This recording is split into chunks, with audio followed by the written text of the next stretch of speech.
saiu o segundo episódio de The Last of Us. E galera, a série continua excepcional. Primeiro eu quero dizer pra vocês que algo que já me saltou aos olhos no início do episódio foi a produção e a construção de cenários desse episódio.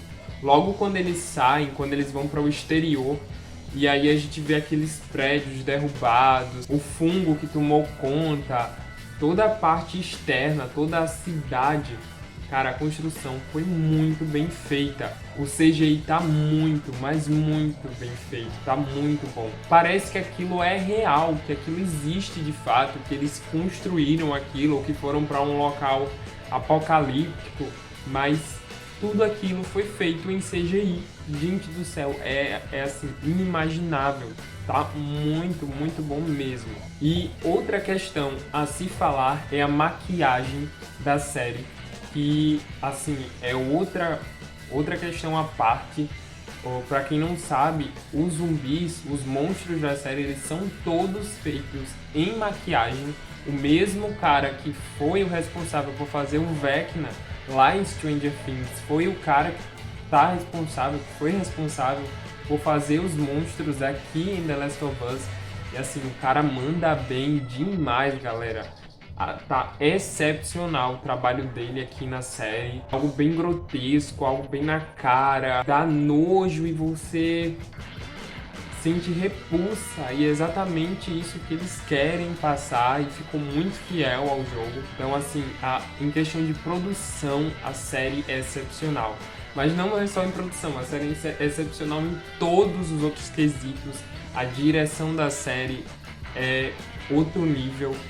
Todo momento do episódio a gente tá tenso pelos personagens.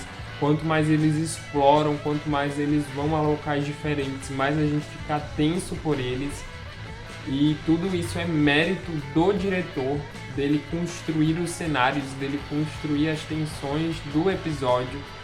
Assim, demais. Uma outra questão que eu vi algumas pessoas criticando porque é algo diferente dos jogos, mas que eu adorei, foi o world building aqui do episódio, no caso da série como um todo.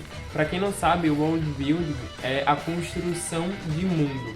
É quando a série, o filme, a produção, ela começa a nos apresentar aspectos de regras daquele mundo, daquele local onde a gente está inserido. Como, por exemplo, quando na Marvel a gente começa a ouvir sobre leis, como o próprio Tratado de Sokovia, ou órgãos do governo como a SHIELD ou a Espada. Isso é o world building, é a construção daquele mundo, a construção de regras, de como é que eles vivem.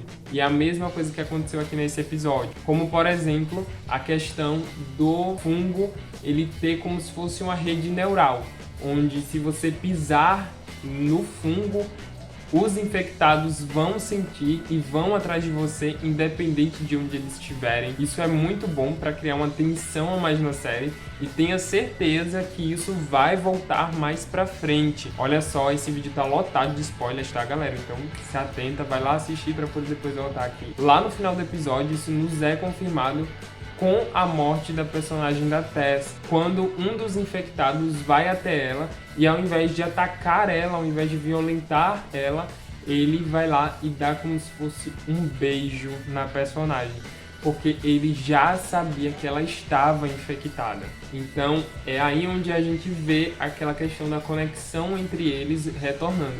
Eu tenho certeza que isso ainda vai voltar lá mais pra frente, que vai ser importante e que vai criar muito mais tensão e provavelmente mortes lá pra frente. Então se atentem a isso. Outra questão também é que logo no início do episódio nós temos aquela introdução assim perfeita, com a série nos mostrando como foi o início da infecção, os primeiros infectados. E aí a gente vê lá aquela professora que começa a estudar um pouco sobre o fungo. E o governo começa a perguntar para ela, e agora? O que a gente faz? Como é que a gente faz para que isso não se espalhe? E aí ela fala aquela solução drástica e trágica.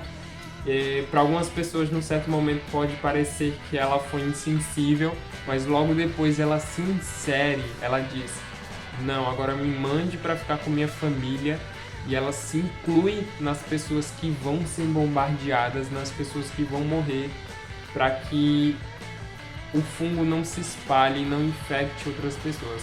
Acaba que não dá certo, como a gente bem sabe, mas que, assim, foi uma introdução fantástica para esse segundo episódio, assim como a introdução do primeiro episódio. Será que toda a introdução do episódio dessa série vai ser, assim, magnífica?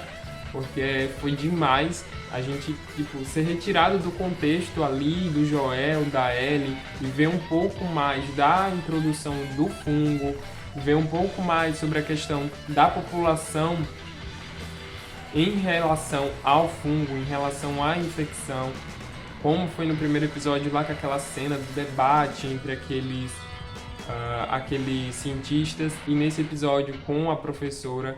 Então, assim, outra introdução fantástica para o segundo episódio. E aí nós temos a questão do emocional do episódio. Primeiro, na questão da construção da relação entre o Joel e a Ellie, que já começa a ser bem trabalhada aqui. Eu acho que a série está trabalhando minuciosamente essa relação entre os dois. Logo no início do episódio nós vemos ele meio receoso a personagem por conta dela ter sido mordida e possivelmente estar virando um zumbi. Mas ao desenvolver do episódio nós vemos ele se aproximando mais da Ellie, e tem até mesmo uma cena em que ele toca nela, e aí depois que ele percebe que ele tocou nela numa questão de preocupação com ela, logo depois ele retira a mão e lembra que ela pode estar infectada. Mas no final do episódio nós vemos eles indo sozinhos, os dois, e aí acho que a partir de agora vai haver uma construção maior da relação entre os dois, principalmente com a falta da Tess, principalmente com a Tess falando para ele para que ele proteja ela. Então, tenho certeza que vai ser uma relação muito importante daqui pra frente e que já foi muito bem construída aqui nesses 2 primeiros episódios. Mas acho que o ponto alto da questão emocional desse episódio foi da personagem da Tess, foi a morte da personagem, que eu não sabia. Lá no primeiro episódio nós tivemos a morte da Sarah, que eu já tinha levado esse spoiler, mas aqui foi total surpresa, foi super impactante pra mim. Eu acreditava que ela seria uma personagem recorrente e importante juntamente com o Joel e a Ellie. Não foi o caso. Foi muito bonito a gente ver ela ali, primeiro querendo a cura, buscando a cura. E eu achava que naquele primeiro momento ela seria esse contraponto ao Joel, a pessoa que desacreditou totalmente e a pessoa que está atrás da cura, que vai ficar trazendo esse ponto de fé. Mas não, ela estava atrás porque ela tinha sido infectada, porque ela tinha sido mordida por um dos infectados. E aí a gente vê a personagem se sacrificando para poder dar tempo ao Joel e a Ellie, para que talvez a humanidade tenha um futuro.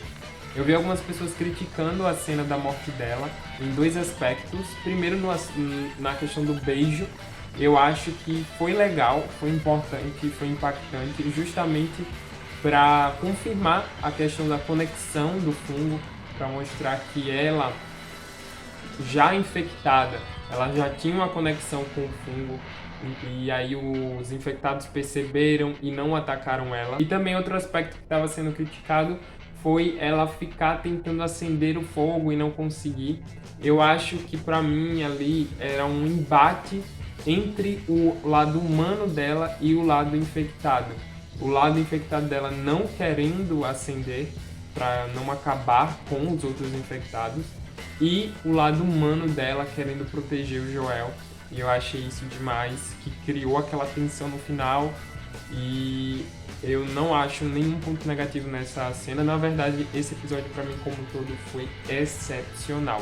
A série ela só vem crescendo cada vez mais. Esse é um episódio que ele é bem parado, mas que apesar de ser bem parado e as cenas de ação serem mais pro final, a tensão ser do meio pro final, ele te prende do início ao fim. Então, já tô ansioso pro próximo domingo, pro próximo episódio. Só vem esperar 7 dias. Meu Deus do céu, HBO, manda logo esse episódio, por favor. Não se esquece de curtir o vídeo, se inscrever no canal e ativar o sininho para não perder os próximos reviews dessa série aqui. E vem comigo nessa viagem pelo multiverso da cultura pop.